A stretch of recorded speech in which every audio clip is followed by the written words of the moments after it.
When it comes to investing in property, there's way more to it than simply putting down a deposit and collecting those keys a few months later. In this video, I'm going to talk to you about the HMO property strategy and all its benefits. And if done correctly, you can be smiling into your retirement, just like these guys.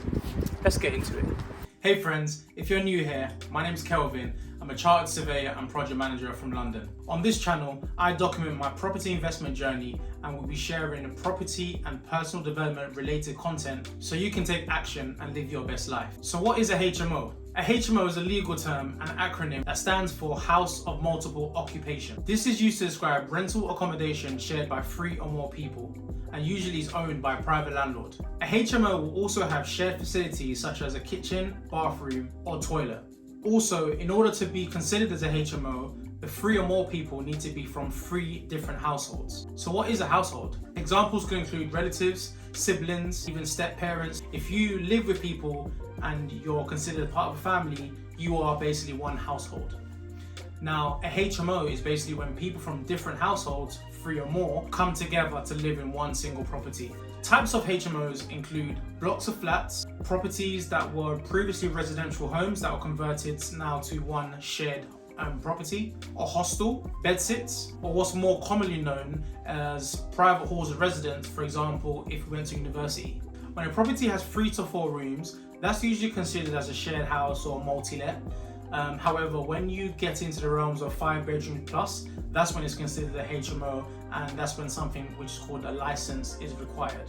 So the first benefit of the HMO strategy, or house in multiple occupation strategy, is that you can really maximize the rental performance or ability from a property. Put simply, take these 2 properties for example. To the left, we have a residential home that's got 3 beds, 2 reception rooms downstairs, and some space in the loft. To the right hand side, you can see this property is in the process of being converted to a house of multiple occupation. The investor or landlord is completely gutting the property, taking it back to brick to be able to enhance the internal configuration to best suit a HMO layout. It's quite important that this takes place because whilst creating HMOs or shared homes, it's very important that the internal configuration works and is best suited for 5 people or more to share this property. Quite often, HMOs will have rooms with en-suites or potentially a shared bathroom between 2 or 3 people. When living in a shared home, there are some people that would like to really get involved in the community vibe of things and make friends with their housemates. In order for them to be able to do this, they need to have the space to socialize, cook together, invite some friends over, and basically congregate. This is a big reason why communal space should be really considered so tenants can really get on and continue to build friendships. Now this just blows my mind. So we've got 2 properties here, as you can see. The property on the left is a residential home, 3-bed property, 2 reception rooms downstairs. If it was to be rented, it generates an annual income of £30,000 gross. On the right hand side, this property, which you can see is currently being converted, once completed will be generating an annual income of £51,000 gross. That's almost a £21,000 increase from a property that's directly next door. That's crazy. This is achieved because a residential property has been converted to a house of multiple occupation. This is a great strategy because it works long term. Ultimately, because you have potentially 5+ rooms available, each room ultimately serves as its own income stream.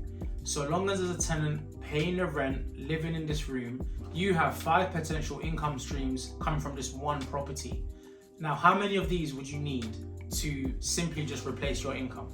If you're looking for high cash flow, HMO is definitely the strategy to look into a bit further. The cost of renting a room in a HMO is going to be way lower than renting a 1-bedroom flat for yourself. Therefore, this just makes HMOs the ideal solution for the mobile workforce we have across the UK today. People are often getting up, changing jobs, moving from town to town, and they don't really want to bog themselves down in long-term tenancies when they lack the flexibility of living in a HMO with all their bills included. For making HMOs ideal for the mobile workforce we have, as well as young professionals. Quite simply, HMOs are just a more affordable option. Also, gone are the days when HMOs are of a terrible standard. Whilst there are quite a few still out there, you'll be surprised by the level of finish out there in the market today, and you can see examples of this from browsing various websites such as Spare Room, Rightmove, etc. In addition, local authorities are also raising the standards, setting key requirements on landlords to ensure homes are safe and healthy for tenants to live in. So HMO can house young professionals, students, as well as people on benefits, and allows these kind of individuals to save a certain amount each month to be eventually able to move out and buy their own property should they wish to. It's great because they can live in a high quality home without having to waste all their hard-earned money on the crazy and extortionate rents that we are seeing across the UK in today. HMOs are also popular for those that are working perhaps in remote areas to where they live. You can get some HMOs which allow you to stay in the property, rent a room from Monday to Friday, and what often happens is these individuals will be able to go back to their hometowns for the weekend and come back. It just offers a great level of flexibility which single let properties just don't give you. Another thing that arose off the back of COVID is that a lot of people who were renting 1-bedroom flats when everyone was locked away, unable to kind of go out and socialize, people just became lonely. People were not able to meet their friends, meet their family, and they were in homes where they were just in their houses on their own, just working and not being able to really socialize. Never in our right minds would we have ever imagined that we would have all been locked in our homes. However, during this period, those that would have been in houses of multiple occupation would have been able to at least have someone to talk to now and again, socialize in the communal spaces, and allow them to get through the times of loneliness. This is another benefit of HMOs, it's the social side of things. And often what you'll find is when looking for rooms, the landlord or the managing agent will request the type of person based on age, demographic that they are looking for. So for example, you may get professional HMOs which are looking for people who are in more white collar jobs. On the flip side, you may also get HMOs which are looking for more blue collar workers, so these are the tradesmen, etc. Another tenant type will be social housing. So with HMOs, as you can see from the video shown previously, you can turn a residential home into a high cash flowing asset. Another great thing with HMOs is the ability to add value to force up the capital appreciation and the overall NGDV of the property. So the ways in which you are able to add value to a HMO, which is ultimately just a residential property, is firstly by extending out from the ground floor.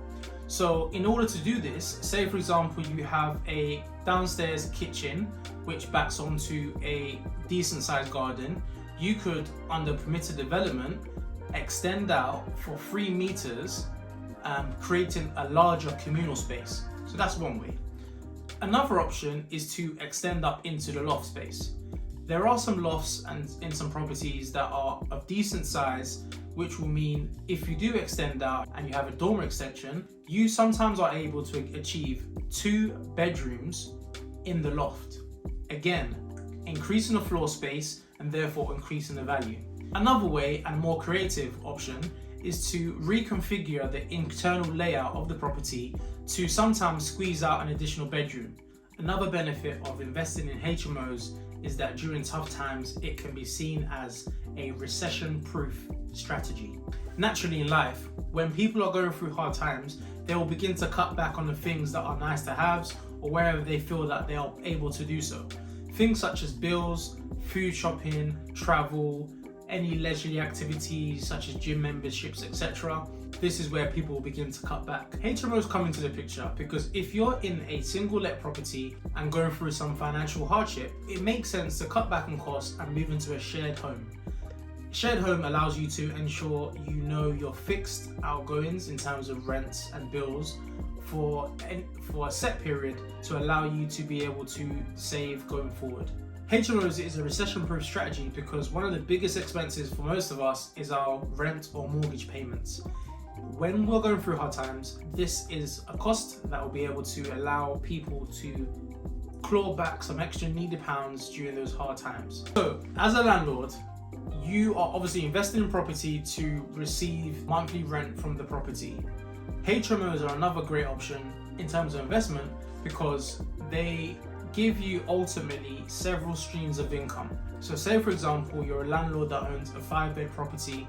If one tenant says that they are moving out of the property, you still have the 4 other rooms able to help you pay your outgoings and expenses. However, if you owned a single let property, i.e. a 1-bed or 2-bed, the tenant in that property was no longer able to pay, you suddenly have no income whatsoever, and you will then have to now go into your pocket to fund your investment property yourself. A great way to caveat any loss in rent is to ensure, as a landlord, your notice period to your tenants is of a sufficient duration, which allows you to re-advertise the property to ensure you are able to get a new tenant in just after the tenant vacates. When compared to standard buy-to-lets, HMOs can expect a typical 12 to 15% gross yield. So long as HMOs are managed correctly, either by the landlord themselves or by a reputable HMO management agent. This is why HMO investment can give you a life of luxury when you go into retirement. So, whilst investing in HMOs is quite an advanced strategy, they're quite simple once you know all the ins and outs. If you've made it this far in the video, I hope I've left you feeling inspired and wanting to know more. If you've learned something new or have any questions based on anything I mentioned in the video, please feel free to drop a comment below and I'll be happy to come back and answer and also get into a discussion should we need to. The HMO model is a primary strategy that I'll be focusing on to grow my investment portfolio. On my channel, I'll be documenting some of my purchases and a lot more tips and tricks and informational videos on the strategy itself. So feel free to subscribe to my channel if you want to find out a bit more about HMO as well as upcoming videos. If you found anything useful in this video, please feel free to give me a thumbs up as it really helps. That's all from me, guys. Look forward to speaking to you soon. Until next time.